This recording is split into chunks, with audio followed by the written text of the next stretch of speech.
Assalamualaikum. Selamat malam. Saya Nadia Hassan.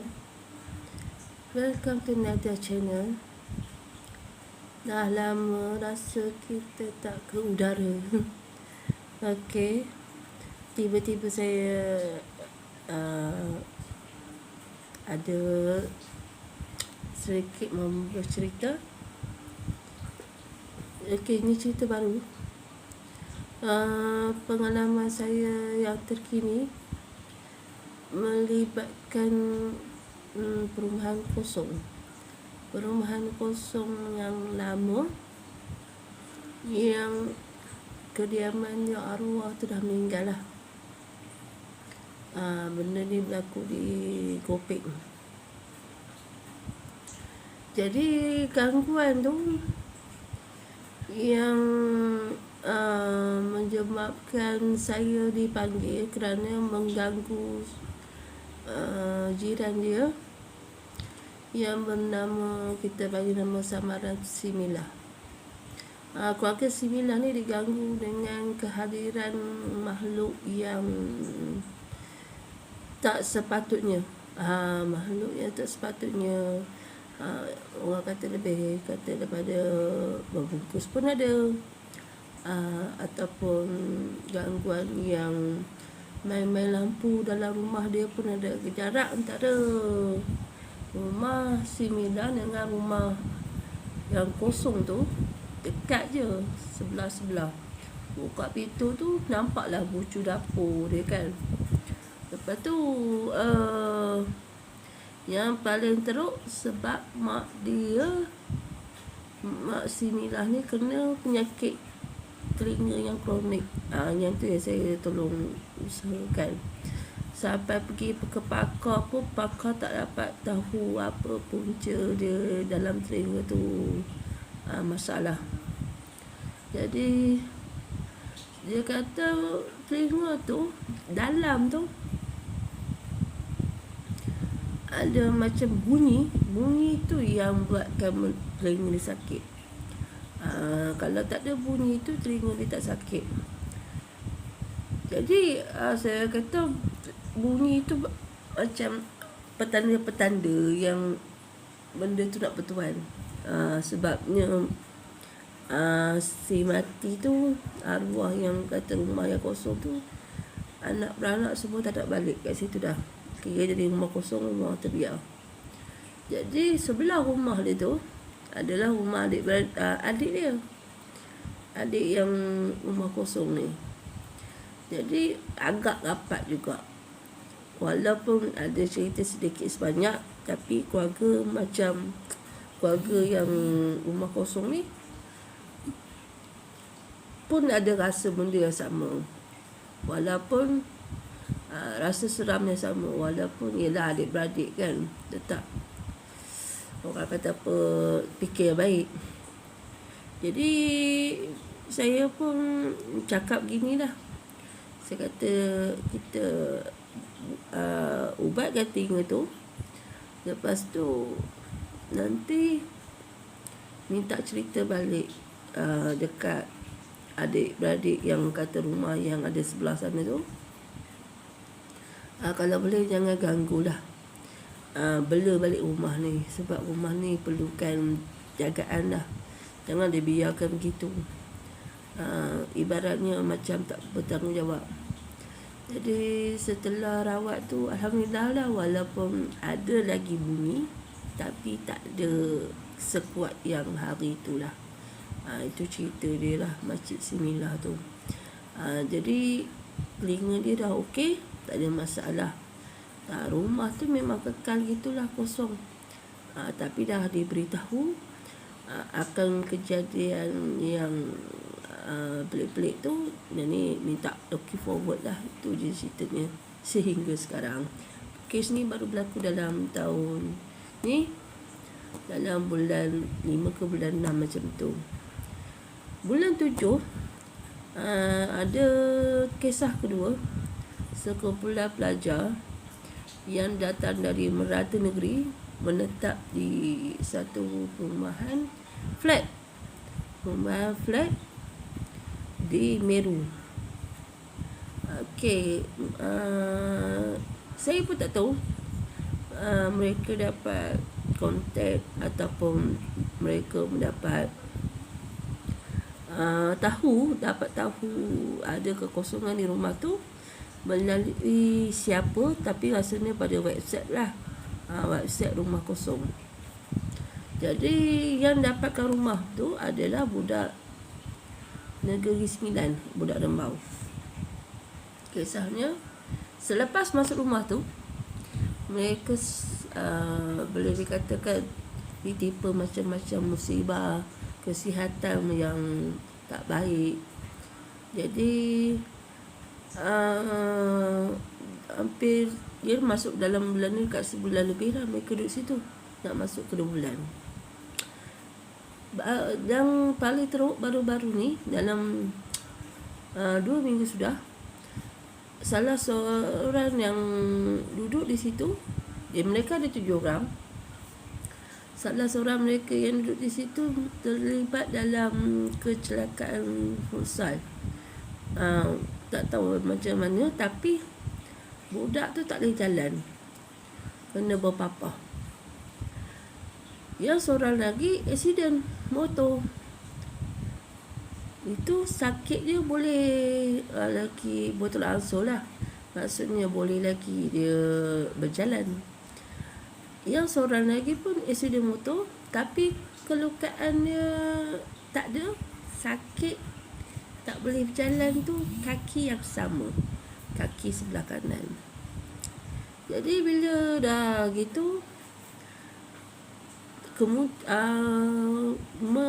jadi dah mereka mula ni tak nak cerita dengan saya cerita ni, tapi salah seorang dalam penghuni dalam rumah tu kenal saya. Mak dia telefon, mak yang budak-budak lelaki ni semua telefon mengatakan ada gangguan di rumah tu dalam pukul 3 pagi hari Sabtu yang lepas. Kemudian saya diminta tolong tengok satu budak tu, nama dia Sipulan lah, kata nama dia Ahmad. Dia tertindih, dada dia tertindih dan tak nampak. Budak tu lah yang kata main futsal kaki dia tak boleh jalan, berpapah. Jadi mereka dah bersiap nak balik hantar budak ni ke Kedah. Jadi saya kata tunggu. Perjalanan alam gaib dengan perjalanan kita manusia lain, jangan lari. Jadi mereka pun tak lari lah. Okey, tak lari, saya pun buang ke bas. Adalah nampak macam tanda-tanda okey sikit. Rehat dulu, tunggu sampai pukul 4 pagi. Lepas tu mereka pun tertidur. Saya kata besok pagi saya nak tengok lah macam mana keadaan dia kan. Keesokan hari, saya terima WhatsApp mengatakan yang mereka masih lagi takut lah, kalau boleh minta saya datang ke Meru.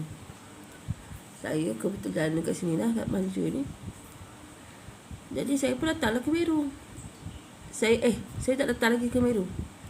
Saya pun bercerita macam ni, siapa nak tanggung kos kos perubatan kan, sebab saya tak nak cakap banyak, mak dia tahu cerita ni macam ni kan. Jadi tertunda, sebab bila saya tanya siapa nak bayar kos, semua pakat diam dulu. Sampailah ke pukul 12.30 hari, saya pun menghadiri satu upacara perkahwinan dekat sini. Dalam pukul 3 tu barulah mereka ambil keputusan untuk kata okey, ada satu mak si parents tu nak sponsor. Okey, saya pun datang lah. Lepas asal tu saya datang. Lepas asal saya datang, saya tanya rumah kat mana. Mengikut alamat tu macam apartmen lah. Saya tak tahu di Meru tu ada apartmen. Saya pun memang tak tahu. Sebab saya rasa tak ada apartmen kat Meru. Saya ingat rumah kedai. Kemudian budak-budak tu mengatakan, kami daripada pagi tadi duduk dekat Bulatan Meru, depan dengan Hotel Casuarina tu. Dah kenapa semua duduk di situ hujan-hujan tu? Dalam pukul 5 pagi petang tu, hari Sabtu. Kami tak nak ni lah, ada ni ada gangguan. Dia lepak dekat luar. Memang dekat Belatan Aman Jaya, dia memang ada parking untuk orang rehat di situ. Jadi mereka ambil keputusan berehat dekat situ. Bila dah berehat kat situ, saya pun ambil diorang. Diorang pun balik ke rumah tu. Saya kata, mana rumah? Dia pun tunjuk-tunjuk. Saya pun terkejut, kata ada bangunan dekat situ, kat sebelah kira sebelah dengan bus station Aman Jaya. Sebelah situ flat tu. Lepas tu belakang kedai. Nak masuk ada guard. Bila saya tengok mula-mula, saya kata, macam mana kamu boleh duduk sini? Sebabnya rumah ni boleh tahan juga, saya kata. Ada kes macam seram juga ke situ kan. Kemudian kata, suka dia orang bercerita, kata ini dapat daripada kenalan lah, daripada seseorang melalui internet. Okey lah, lepas tu saya pun bela kaki kawan dia. Lepas tu saya pun bela semua badan yang kata nak demam, kebas semua. Lepas tu nak jadikan cerita, ada satu budak yang duduk dengan mereka tu adalah ahli silat rimau. Jadi saya kata, kau ni dah habis ke belum menuntut? Dia kata belum. Bila dia kata belum habis menuntut, jadi saya kata, lepas ni tolong habiskan. Sebab masih ada lagi dalam 2 stage lagi dia, kalau tak silap saya lah. Lepas tu dah okey semua, mereka pun tidur kat situ, okey, tak ada masalah. Keesokan harinya macam bertambah kasar. Melalui mereka kata apa, ada kursi tertarik dah, apalah,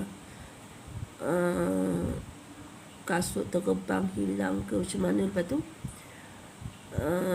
yang kawan ni tu dapat agak, dia kata jangan-jangan yang silat tu, sebab yang silat tu dia macam ada unsur-unsur nak melawan.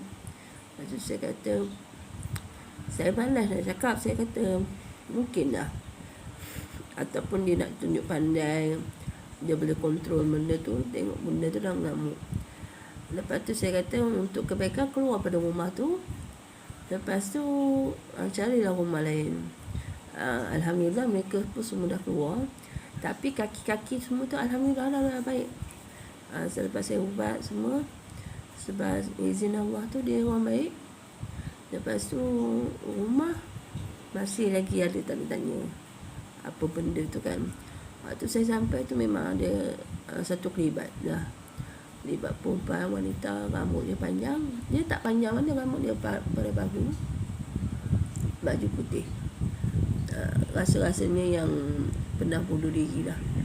Sebab mereka dapat rumah tu tingkat 4.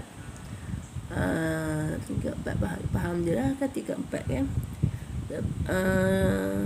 Ada kejadian di mana satu malam kesan nampak muntah tu ada lagi dalam lift. Dia orang punya kerja dah takut sangat. Dia kata dia nak turun. Dalam semua orang tu kata nak turun, tapi turun tingkat yang 4. Tingkat yang 4, maknanya dia orang tak lepas turun. Bila dah tak lepas turun, pakat masuk balik dalam bilik lah, dalam rumah. Jadi kejut kata kawan tu, kata ada gangguan lah, apalah. Jadi bila dah tu, orang kata apa, udahlah tidur. Jadi saya kata kalau dah macam tu baik korang keluar lah sebelum ada apa-apa lagi pun mereka nak sekolah. Mereka masih lagi menuntut di salah sebuah pusat pengajian di sini, di mana tu saya tak boleh cerita. Dan untuk pengajaran pada hari ini, rumah ke ataupun rumah lama ataupun baru, kena check dulu status sebelum kita duduk. Dan juga jangan ambil mudah, sebab kita tak mampu nak kawal keadaan yang besar. Jangan cuba melawan, cuma ikhtiar jangan dia ganggu kita itu je. Bila dia ganggu baru kita zikir, sembahyang, solat. Itu yang paling penting lah. Okey, sahabat-sahabat semua, saya sudah ini dengan Assalamualaikum warahmatullahi taala wabarakatuh.